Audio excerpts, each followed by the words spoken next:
A sloth, a donkey, and a curious human. Send a prompt and see what they're doing. One hits record with a question on his mind. Two brothers pick it up, see what they find. Corn takes his time, Herman's got the facts. Back and forth, they never hold back. My weird prompts, come on in, that's where we begin. My weird prompts, glad you're here. This episode was generated using artificial intelligence. Please verify facts. My Weird Prompts is a community-driven initiative exploring how AI can fuel curiosity and uncover the fascinating ways our world works.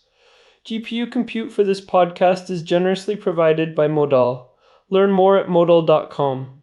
I was scrolling through some recent design reports this morning, and it struck me how much we talk about the digital world as if it is this separate, sterile dimension that has nothing to do with the physical objects on our desks. We spend all day looking at glass screens, but then we go home and we want to touch a heavy book or look at a textured painting. It is this weird tension that defines how we live now. We are caught between the infinite scalability of the cloud and the finite, tactile reality of a piece of paper. It is the defining paradox of the late 2020s, corn. I am Herman Poppleberry, and I have been obsessed with this specific intersection lately. Today's prompt from Daniel is about Jenna Romano, and she is essentially the personification of that tension. She is a lead content creator at Wix Studio, which is at the bleeding edge of how the internet looks and functions, but she is also a printmaker and the co-founder of the In-Print Art Book Fair in Jerusalem. We're talking about someone who spends her 9 to 5 defining the future of artificial intelligence, driven web design, and her weekends championing the slow manual craft of independent publishing. It is a fascinating dual-track career. You have someone who is influencing how millions of websites are built through her work at Wix, but then she spends her time at the Hansen House in Jerusalem championing physical zines and limited edition artist books. It is like she is living in two different centuries at the same time. One foot in the hyper-automated future and one foot in the Gutenberg era. The timing of this discussion is perfect because Jenna just released a massive report on January 27th called The 11 Biggest Web Design Trends of 2026. It has become a sort of manifesto for the design community this quarter. She identifies these shifts like nature distilled and Museumcore, which sound very high concept, but they are actually very grounded in how we are reacting to the sheer volume of artificial intelligence generated content we see every day. As of today, March 22, 2026, the design world is still vibrating from the implications of that report. I want to get into those trends, but let us look at the foundation first. She moved from New York to Jerusalem in 2011. That is a significant shift in environment. She has a background in museum studies from Arizona State University, where she graduated in 2009. And then she went to the Bezalel Academy of Arts and Design for printmaking, finishing there in 2015. That combination of museum curation and hands-on physical production seems to be the key to her whole perspective. How does a New Yorker end up becoming a central node in the Israeli independent publishing scene? It was a gradual but very intentional process. Her time at Bezalel is where the technical practice really solidified. If you have ever been in a printmaking studio, it is dirty, it is loud, and it is incredibly slow. You are dealing with ink and metal plates and heavy paper. It is the literal opposite of the instant gratification you get when you are building a website. But when you look at her digital strategy, you see those fingerprints. She treats digital content with the same structural intentionality that you would use to curate a physical exhibition. She isn't just making content, she is building an archive. You mentioned she founded Contemporary Art in Jerusalem, or CAIJ, back in 2015. That was her first major move to bridge the gap, right? Creating a digital platform to map out a physical art scene. It feels like she was trying to solve a discovery problem for the local community. She was. Jerusalem is a complex city, especially for the secular art scene. It can be fragmented and sometimes overshadowed by the scene in Tel Aviv. CAIJ was an attempt to create a central node, a digital guide that made the physical galleries and studios accessible. But the real scaling of her influence happened when she joined Wix. She has authored over 150 articles for them and Wix Studio. When you are writing at that scale for a platform that powers a significant portion of the web, your personal aesthetic begins to inform the global aesthetic. She is translating the grit of a Jerusalem print studio into the clean lines of a professional web platform. That brings us to this 2026 report. You mentioned Museumcore. Give me the breakdown on that, because it sounds like something I would find in a dusty archive, not on a modern website. Museumcore is a direct reaction to the flatness and the sameness of early 2020s design. It is about bringing the gravitas and the archival quality of a museum into the digital space. Think of high contrast typography, lots of negative space, and a focus on the object as a singular, important entity. It is about making a website feel like a curated collection rather than a feed of information.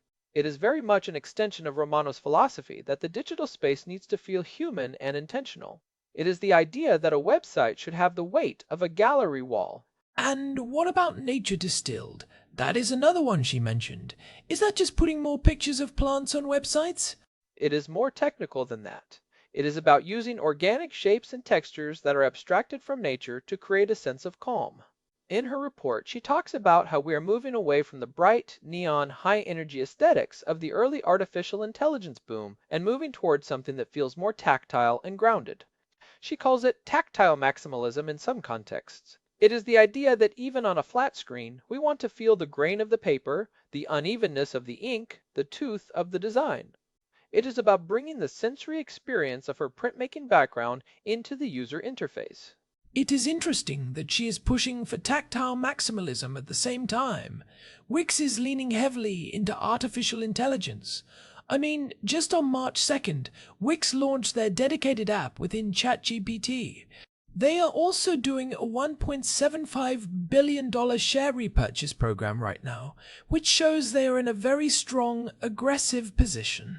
How does Romano reconcile the efficiency of agentic artificial intelligence with this manual slow art philosophy she champions at the Imprint Fair? That is the core debate in the Jerusalem scene right now.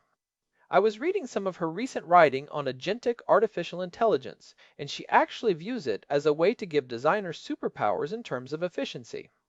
Her argument is that if artificial intelligence can handle the repetitive, low-level tasks, the grunt work of resizing images or basic coding, it actually frees up the human designer to focus on the intentional, high-level creative work. It is not about artificial intelligence replacing the artist, it is about artificial intelligence clearing the path so the artist can be more intentional. It is like having a digital apprentice so you can spend more time on the masterwork. I hear that argument a lot, but is it actually happening? Or are we just getting a flood of artificial intelligence generated content that looks like everything else? If you look at the Imprint Art Book Fair, which she co-founded with Danielle Gorodzik, that fair has grown from 30 exhibitors in 2018 to over 65 today. That suggests a massive hunger for things that artificial intelligence cannot replicate. You cannot download a physical zine. You cannot feel the grain of the paper through a screen. The growth of in-print is a direct signal of digital fatigue. People are traveling to the Hansen House, which is this incredible historic venue, a former leper asylum in the Talbier neighborhood, just to stand in a room with other people and look at books. Danielle Gorodzik and Jenna have built something that functions as a bastion for physical media. Danielle brings this incredible curatorial background from her masters at Bezalel, and together they have managed to bridge the gap between the local Jerusalem scene and the international art book world. What is really smart about their model is how they have navigated the funding side of things. You were talking about the shift away from municipal grants, right? That is a very conservative, pro-business approach to the arts that you do not often see in Jerusalem. Usually, these things are begging for city funding. It is a necessary evolution. Relying on municipal funding or government grants is a gamble, especially with shifting political priorities and budget cuts. Romano and Gorodzik have pushed for a vendor-driven, independent model. They have turned the fair into a self-sustaining ecosystem where the exhibitors and the visitors are the primary stakeholders. It makes the fair more resilient. It is less about waiting for a check from the city and more about creating a marketplace that people actually want to participate in. They are treating the art fair like a startup, which is very much in line with the boutique diplomacy we discussed in episode 452. That episode on Jerusalem startup embassies really highlights the unique cultural entrepreneurship in the city. People aren't waiting for permission to build things, they are just creating these nodes of activity. The Hansen House is the perfect example of that. Right now, as we speak on March 22nd, they have the Above Water exhibition running through April 30th, and they just launched Looping Forehead last week on March 18th. It is a very active, high-energy environment that feels separate from the bureaucratic side of the city. It is a design and technology center that honors its history while pushing forward. And that environment informs her work at Wix. When you are spending your time in a place like Hansen House, surrounded by people who are physically making things, you bring a different perspective to your content strategy. You start thinking about digital interfaces as objects. In her writing for Wix Studio, she often talks about emotional design. It is the idea that the user should have a visceral reaction to the interface, similar to how you would react to the weight of a well-made artist book. She is trying to inject soul into the machine. I am curious about the technical side of the imprint fair. When they have 65 international and local exhibitors, how are they curating that? Is it a focus on the book as an art object, or is it more about the content of the books? It is both, but the emphasis is definitely on the book as an art object. They are looking for works where the physical form of the book is inseparable from the art itself. This is where Romano's background in printmaking at Bezalel really shines. She understands the mechanics of how a book is put together, the binding, the paperweight, the ink absorption. She knows the difference between a mass-produced paperback and a hand-bound, risograph-printed zine. That level of technical knowledge allows her and Danielle to curate a fair that feels like a coherent artistic statement rather than just a book market. I imagine that expertise makes her very valuable at Wix when they are trying to figure out how to make their professional-grade platform, Wix Studio, appeal to high-end designers. If you can speak the language of a Bezalel-trained artist, you can build tools that actually meet their needs. It is about bridging that gap between the craft and the code. That is exactly why she is in that lead content creator role. She is translating the needs of the artistic community into the language of user experience design and artificial intelligence automation. We talked about the SITREP method back in episode 553, where we looked at how to extract high-protein information from news cycles. Romano is doing something similar for design.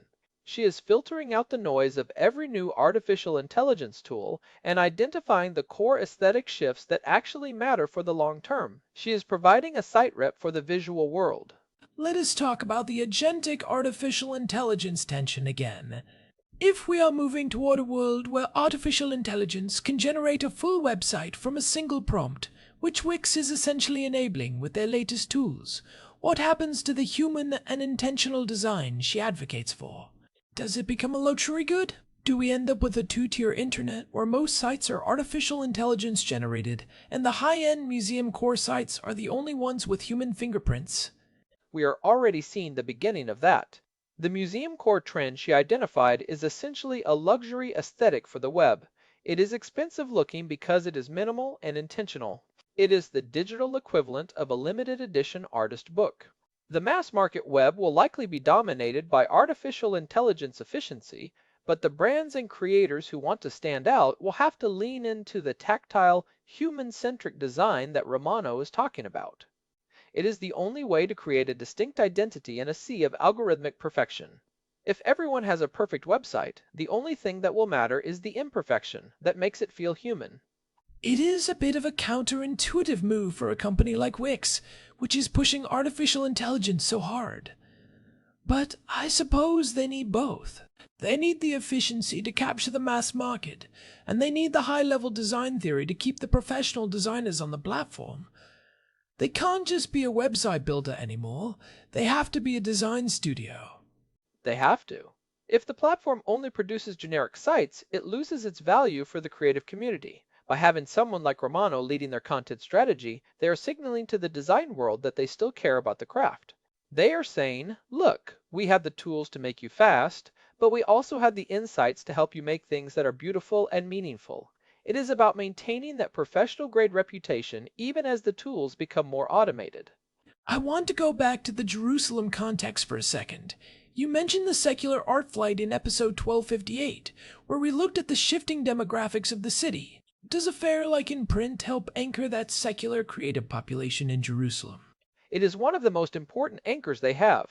When you have an event that attracts thousands of people to the Hanson House and it is focused on contemporary art and independent publishing, you are creating a reason for people to stay. You are building a cultural infrastructure that feels modern and global, even in a city with as much historical weight as Jerusalem. Romano's work with CAIJ and in print is essentially an act of community building. She is proving that you can have a high-level international career in tech while still being deeply rooted in a local physical art scene. She is showing that Jerusalem can be a hub for the new without losing its old soul. It is also a very resilient model. By focusing on independent art books, they are operating in a space that is relatively insulated from the fluctuations of the digital economy. Even if the tech world has a downturn, people are still going to want to make and collect physical books. It is a hedge against digital volatility. It is slow media in a fast media world. And it is a hedge that is paying off. The fact that the fair has more than doubled in size in 6 years is proof of that. And Romano is not just doing this in a vacuum. Her partnership with Danielle Gorodenzik is key. They have managed to bridge the gap between the local Jerusalem scene and the international art book world. They have exhibitors coming from all over the world to a historic building in Jerusalem to sell books. That is a massive achievement, especially given the geopolitical complexities of the region. They have created a neutral ground for creativity. It really highlights the importance of the physical venue too. The Hanson House is not just a backdrop, it is part of the experience. It is a design and technology center now, but it carries all that history. When you're looking at a modern zine in a room that used to be part of a leper asylum, it adds a layer of depth and context that you just cannot get in a modern convention center or a digital gallery. It makes the art feel more real. It fits perfectly with the Museumcore aesthetic she is talking about. It is about the power of the object in a specific space. I was looking at her report again, and she talks about how designers are increasingly looking to historical archives for inspiration. They are looking at old typography, old paper textures, and traditional layouts. It is like the design world is collectively looking backward to figure out how to move forward. We are using artificial intelligence to help us rediscover the beauty of the analog past. It is a return to form and tradition as a way to navigate a chaotic and rapidly changing present. It is saying, okay, the world is moving fast, everything is digital and automated, so let us anchor ourselves in things that have stood the test of time. A well-designed book, a balanced layout, a clear hierarchy of information. These are timeless principles. They are. And Romano is one of the few people who can articulate those principles for both a printmaking press and a digital design platform. That is a rare skill set. Most people are either tech-heavy or art-heavy. She is both. And she is using that position to push for a more intentional web. I think her influence is only going to grow as we get deeper into the artificial intelligence era. People are going to be looking for guides who can help them maintain their humanity in a digital world. So, for the designers and creators listening, what are the actionable takeaways here? If someone is feeling that digital fatigue we talked about, what can they learn from Romano's career? The first thing is to look to physical print mechanics to solve digital problems. If you are stuck on a user experience problem, don't just look at other websites. Go look at how a physical book handles navigation. Look at how a museum exhibition guides a visitor through a space. There is a wealth of knowledge in the analog world that we have largely ignored in our rush to go digital. Use the print is not dead philosophy as a design framework. That makes sense. It is about cross-training your brain. If you spend all day in Figma or Wix Studio, go spend an hour with a physical book or a piece of art. See how it makes you feel, and then try to bring that feeling back into your digital work. It is about emotional design, making sure the digital space has a visceral impact. And the second takeaway is about sustainability. If you are a creator, look at the in-print model. Don't just wait for a grant or a sponsor. Look at how you can build an independent, vendor-driven model that relies on your community. It is harder to start, but it is much more resilient in the long run. Self-reliance is a powerful tool for an artist. It gives you the freedom to be truly intentional without worrying about the whims of a funding body. And finally, read that 2026 Design Trends report. Even if you aren't a designer, it is a great roadmap for where the culture is heading. Understanding things like Museumcore and Nature Distilled helps you see the patterns in the world around you.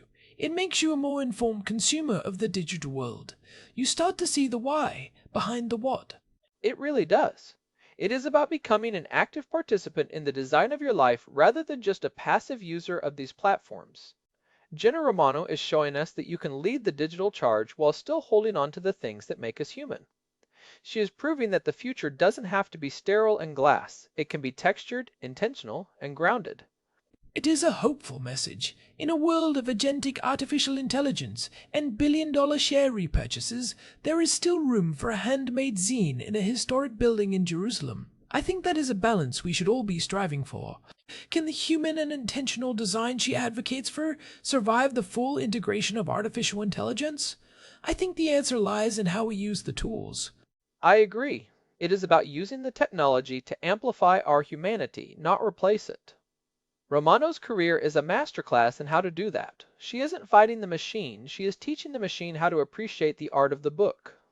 Well, this has been a deep dive into a corner of the creative world I didn't know much about this morning. It is always interesting to see how these local Jerusalem stories have such global implications.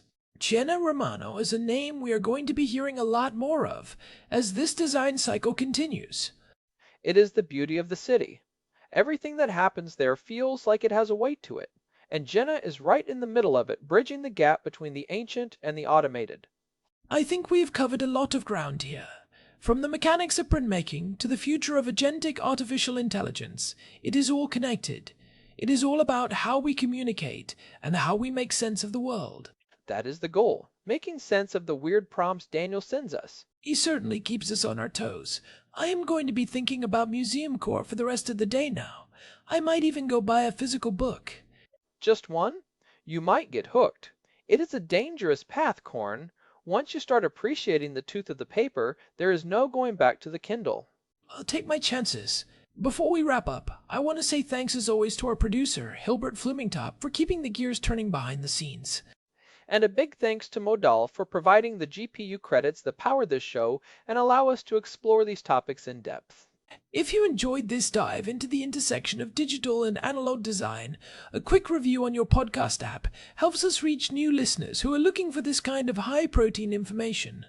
You can also find us at myweirdprompts.com for the full archive and all the ways to subscribe. This has been My Weird Prompts. We will see you in the next one. Goodbye. This episode was generated using Gemini Flash 3. Text-to-speech engine was Chatterbox. Thanks for listening to our show, My Weird Prompts, where our thoughts go from slow takes to facts on cue. We change and follow through. My Weird Prompts, that's the flows from sloth, from man, from long-eared host. My Weird Prompts, until next time, stay curious, keep